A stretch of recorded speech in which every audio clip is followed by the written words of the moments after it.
Hello everybody and welcome back to a brand new episode of our Supercars career mode round 4 from Hidden Valley, coming your way today fresh off of Kostecki and Feeney picking up wins in Perth. Last episode we got our career best finish and end up P12 in the standings after going runner-up to Feeney in that second race after a rough first race here. Our rookie season has had its ups and downs so far, but hopefully we can have a solid weekend here in Hidden Valley, which started a bit rocky in practice. Now, Supercars had an announcement this weekend here as well. We will be doing an exhibition race this season at an oval. Supercars at an oval. That is going to be exciting. The location is to be determined. That news will be coming very soon, but basically it's going to be in the middle portion of the season, which is not far away. As you can see, I'm having some trouble adapting to this track in practice early on, and I was a little bit concerned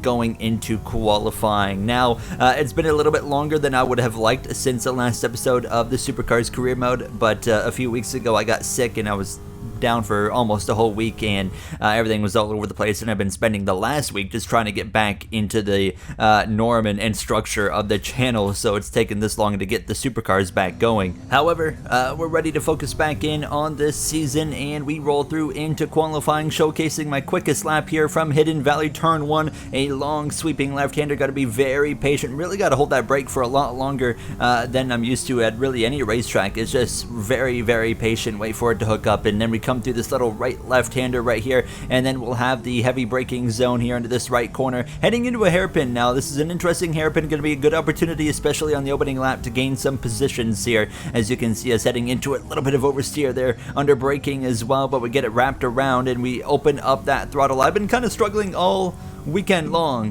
for confidence and comfortability here and speed, all three of them in this circuit, in practice at least, and I was just hoping qualifying it would translate into a decent effort as we come through this kind of final sector now, and this is where the technical part is, and then of course it comes to an end in this final left-hander, and that will lead us to the front straightaway. One of the Irbis cars behind us now as we head down that front stretch, go up through the gears. We'll get up to about 5th gear, and that will lead us to the stripe. Hold on. Now we go P4, but it wouldn't stick. We drop down to P8. Kostecki goes pole. Joining him on the front row, Will Brown, our teammate of Jay Cook, a little bit further down in 13th. Big names in the back. Cam Waters all the way at the back. Aaron Love joining him. Chaz Mostert as well in 20th, as that would lead us into race number 1. 20 laps of racing. You can go about 15 laps on field if you stretch it. So, of course, one stop mandatory. We're racing for race 1 of the weekend here from Hidden Valley. It's a side-by-side battle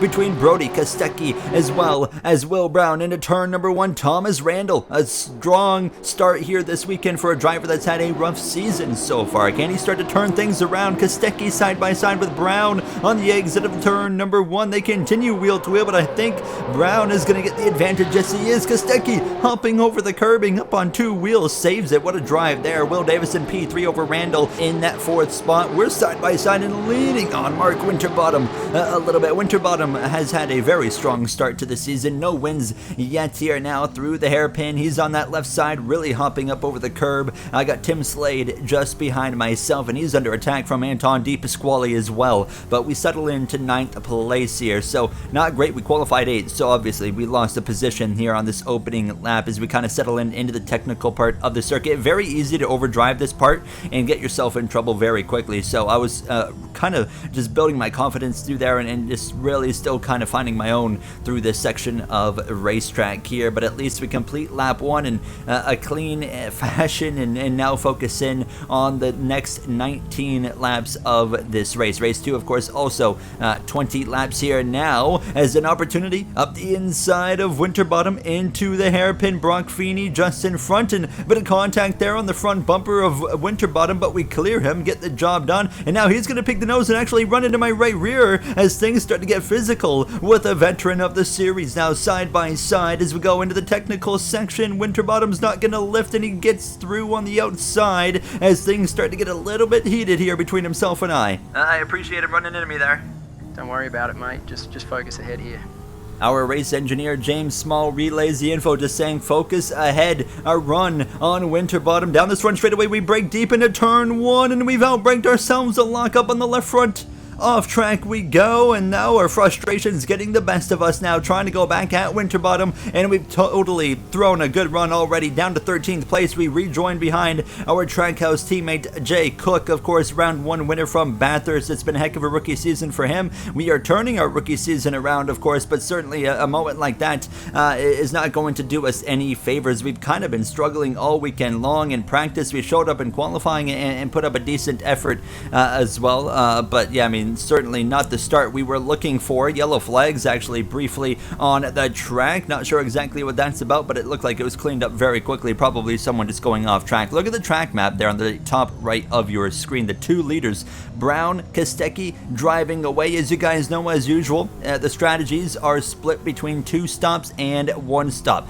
More often than not, the 2 stop doesn't really work, but drivers try it anyways. 1 stops is what we usually go for. Now, Brown and Kostecki are definitely the 2 that could quite literally make the 2-stop work, so I wouldn't be surprised to see them attempt that. We slide into the final turn, wheel to wheel right here with Fullwood. As we head down this front stretch, we would be up his inside into this first corner, and we should be able to clear him. Patience here on the throttle, but actually not enough. We run into the back of our teammate Cook, but we let him have it, of course. Bumper-to-bumper contact, very frowned upon, and Supercars crash on the front stretch. It's Waters and Ryan Wood who've both gone around, as we as well see drivers pitting. Aaron Love as well, Heimgartner and Waters is stuck on the pit entry. This is a very tricky pit entry to get into, but what happened between these 2? It looks like Waters is trying to pit while Wood is trying to stay out, and they just clash. Oh my goodness, that is an absolutely terrible moment there from Cam Waters, who's absolutely binned it, and into the pits he eventually goes, but he is going to be way off and maybe even laps down as we continue to scrap it out with our teammate of Jay Cook. Of course, no safety cars in Assetto Corsa, unfortunately, so we can't have that here in the Supercars career mode, which I explained previously. The races are short enough to where things don't get, spread out to a boring extent here. Now, as we continue side by side into turn 1 again, Fullwood capitalizing there on my mistake in towards those final few corners. He takes the position back down to P13. We go once again, but we're doing that 1-stop strategy, so I'm confident we're going to be able to benefit quite well. Another mistake there out of the hairpin, using too much curbing in first gear, and we slip and slide now, and here's David Reynolds trying to peek up the inside as we continue to make errors this weekend. It's not been a pretty weekend here from Hidden Valley now. Definitely the trickiest track I've had to adapt to, but in reality it's not that complicated of a racetrack. It's just been getting the best of me for whatever reason. So we still maintain P13 as now here comes the leader. Will Brown's pitting. That confirms a 2-stop strategy for Brown. Kostecki remains on the racetrack. We'll wait and see if he's on that 1 or 2 stop, what they're doing in the Airbus team. Now, as you can see, Randall continues 3rd. There we go. We got more pitters. That's Davison coming in. He's actually hitting the cones there. It is, like I said, a very tricky pit lane to get into. You'll see it more when I come into it here a little bit later in the race, but we're not even halfway through yet. But if you're pitting now, you cannot make it, well, you could, but you're not trying to. You're trying to do it on a 2-stop strategy. We now, of course, move up into P12, but who got out in front of us?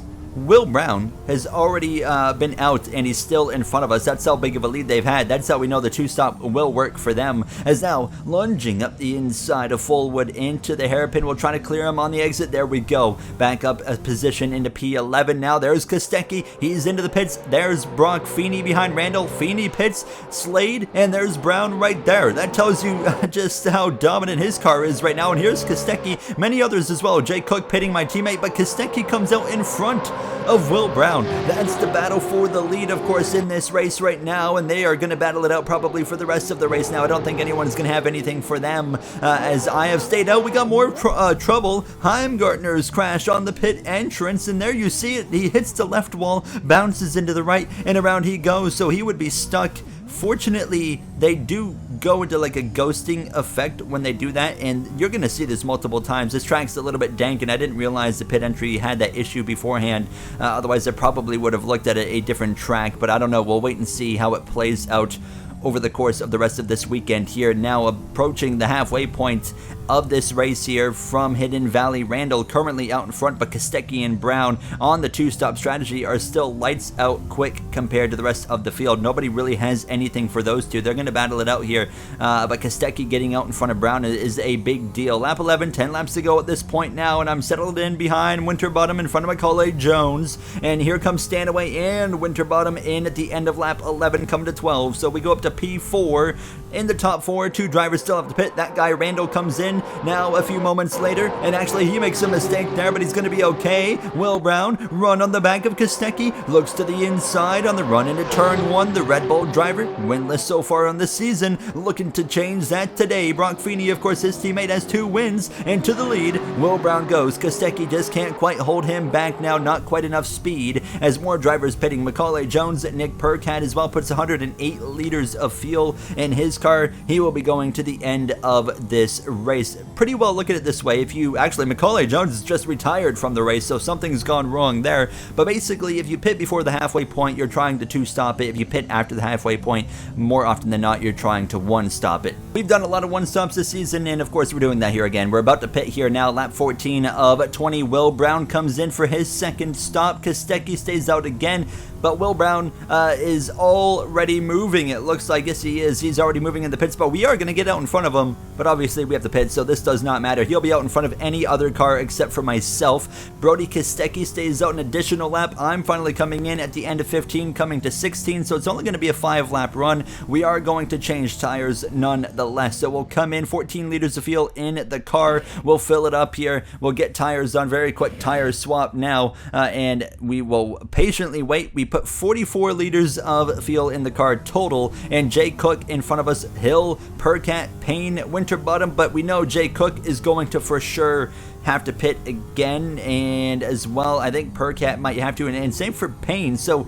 we could be on pace here for maybe a top 5 depending how this plays out. I've said it multiple times, and the two-stop only works if you have enough pace. Kostecki into the pits now, but Will Brown gets out comfortably in front of him, who's already heading into turn number 1, so that's pretty well sorted. Cameron Hill pitting at the end of lap 16. Cook as well in, so we officially go up into P7. Now, they do remain in the top 10, actually, so it's not like it's the end of the world for them. They've actually put together decent runs on the two-stop strategy, just not good enough to maintain their original positions. But now, you can see we are making these 4 fresh tires work. To the right side now of Winterbottom, we had that battle earlier with him in the race. We got frustrated, we ran ourselves off the track, and we gave up a few seconds, but we finally made it up now, as it doesn't look like he's taken 4 Dunlop tires now, but he stays ahead briefly. We're trying to put the pressure on with 3 laps to go, lunging up the inside into turn 1. We slide across the nose, a bit of a NASCAR style move right there, slide job. There was a bit of contact. We continue wheel to wheel on the exit of the corner, but we got the grip,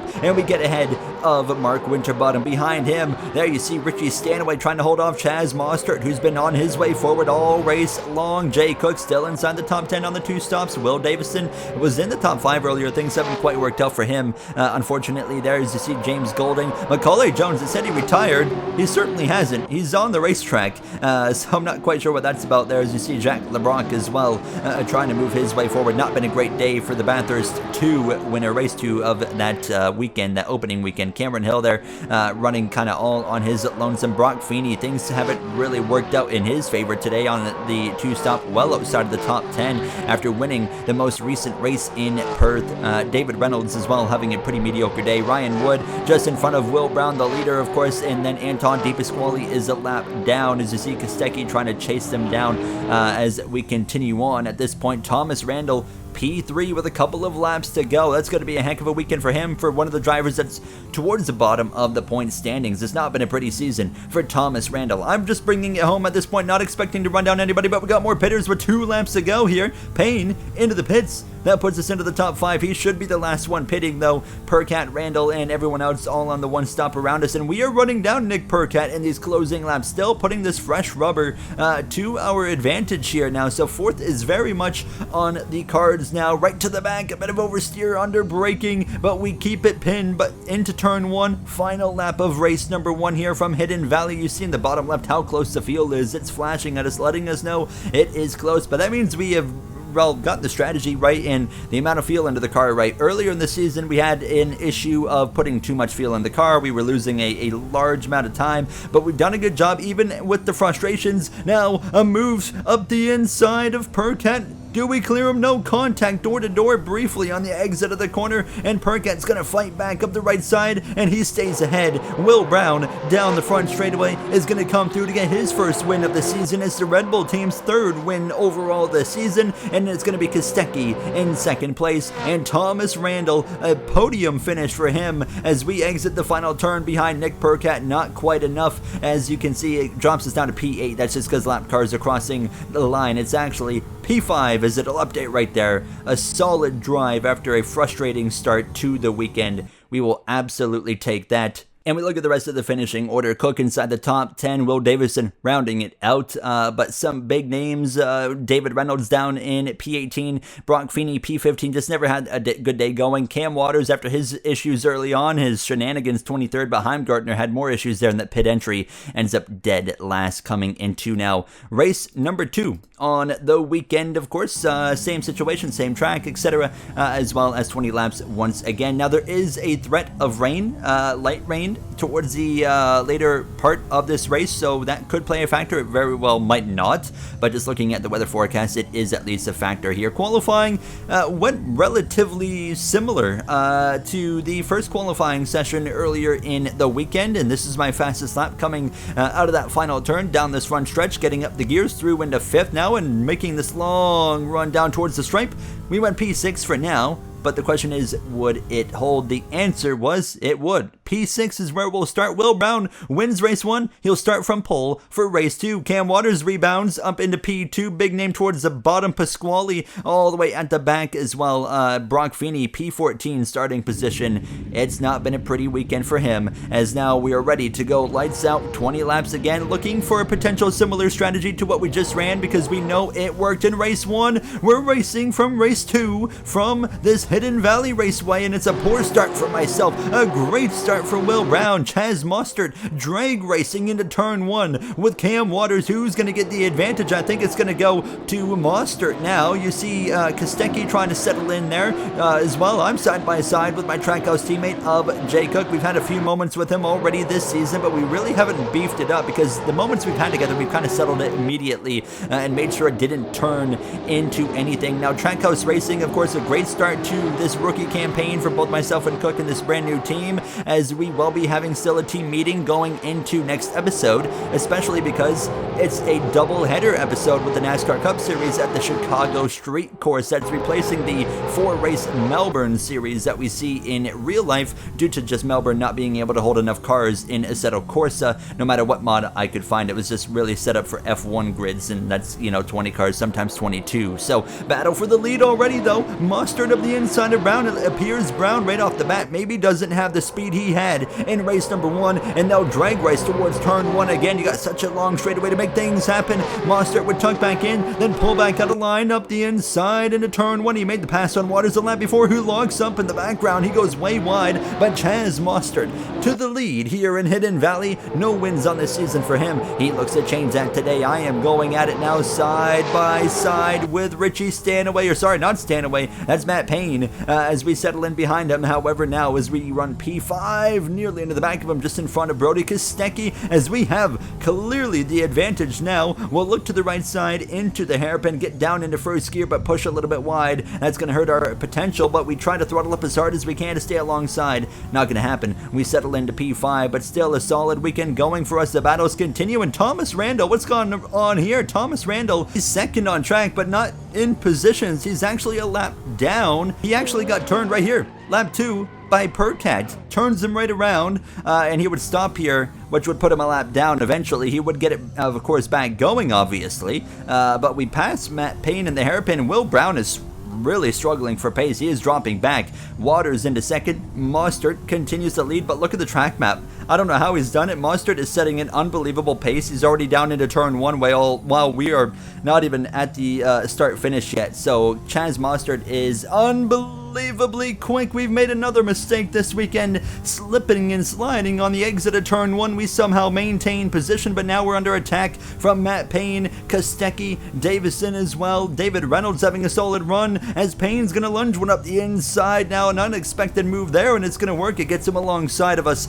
into the hairpin, but we know we have the preferred lane advantage here into this hairpin, so not too concerned about that. Sure enough, clear on the exit of that hairpin. We maintain 4th position, but it's been a mistake-filled weekend so far. It's another mistake. We've gone off. We've spun into the barrier. Big impacts on the right side.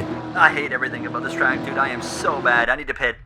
Okay, the damage doesn't look bad from here. Just calm down, mate. Pit now. I really need to learn as a rookie here of Supercars to not just overstep the limit.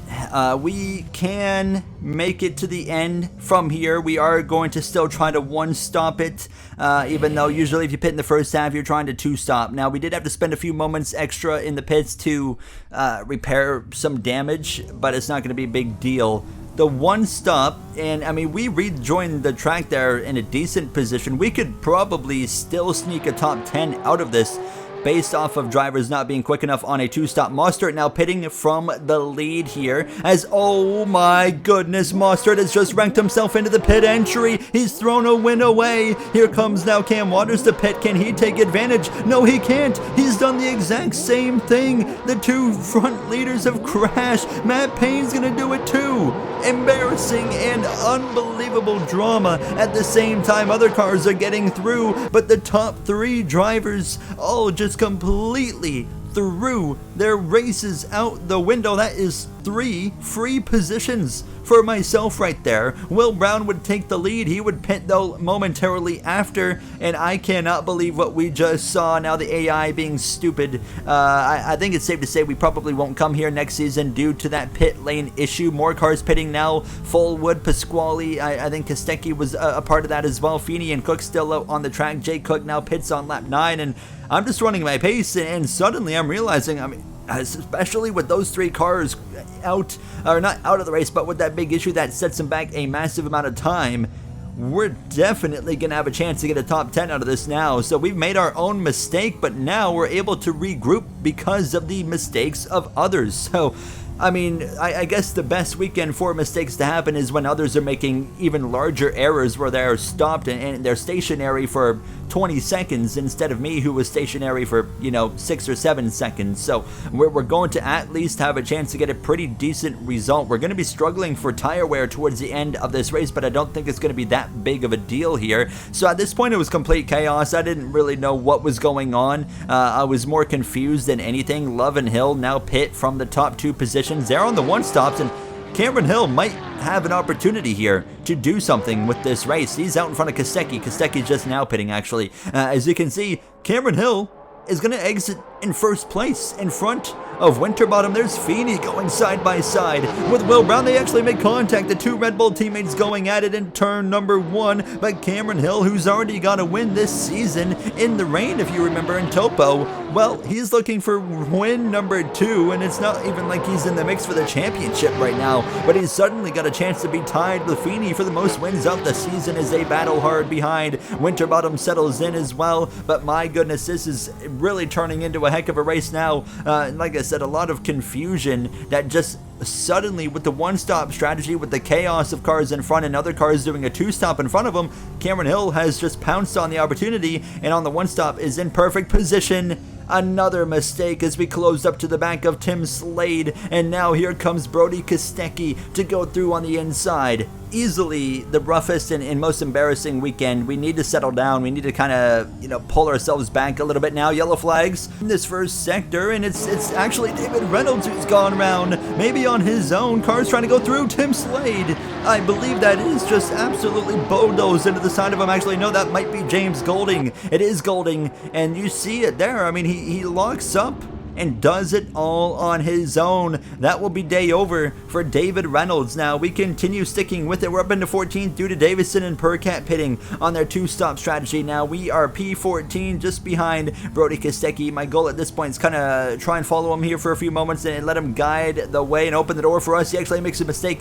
out of the final turn. There's Tim Slade right there. Slade, he's on a 2-stop. He comes in again now, and as well Brown is in for his second stop. Brown's been really slow all race. Heimgartner in as well. But yeah, Will Will Brown has had no pace this race. He started pole, but that has not translated well. And of course, when you have a slow car and on the two-stop, you're going the wrong direction. So we pounce on it. He still settles into 13th place, and now P11 as actually Kostecki with a mistake. We saw our teammate of Cook make the same error in that same spot earlier, and it didn't quite work out for us, and it's not going to work out again. Trying to leave that room on the right side. Kostecki stays ahead. Now he is continuing to join the threat for the contender of a championship situation. Stanaway and our teammate of Cook make their second stop, so we get up to P9 with 2 laps to go in race 2. Cook still maintains top 10s, so Jay doing the doing the two-stop strategy both races has managed to get him top 10s with decent speed. Nothing great, nothing bad, so that's quite impressive. But Kostecki would drive away as I would get caught up racing here with a lap down car of Thomas Randall. Of course, he went a lap down very early after getting spun by Nick Percat and has never been able to rebound from anything there but a contact there on his rear bumper.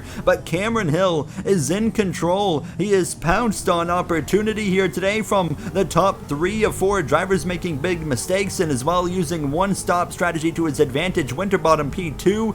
How about Brock Feeney up there in P3 after qualifying outside the top 10, as now it's all in the hands of Cameron Hill. As you can see, we continue to scrap with Randall up the inside of that Castrol machine. We lock up into the side of him now. I don't want to make a pass that way, even if it's a lap car. We let him have it back now, but Cameron Hill, sure enough, rounds the final turn. 1 win on the season in the rain and topo. It's about to become 2 now as he conquered New Zealand. He conquers Australia. Cameron Hill wins in Hidden Valley. What a drive for him. It will be Mark Winterbottom in second. Brock Feeney coming home to round off the podium. What a drive there for Feeney as he continues to climb up the leaderboard in the championship standings. Well, he comes in at the top of it now, but we're going to come through to get a top 10 P9. We'll take it after a disastrous weekend, but we capitalize on other drivers' disasters in the process. I wouldn't expect to see this track on the calendar next season due to that pit lane issue causing a lot of chaos and problems for a lot of cars,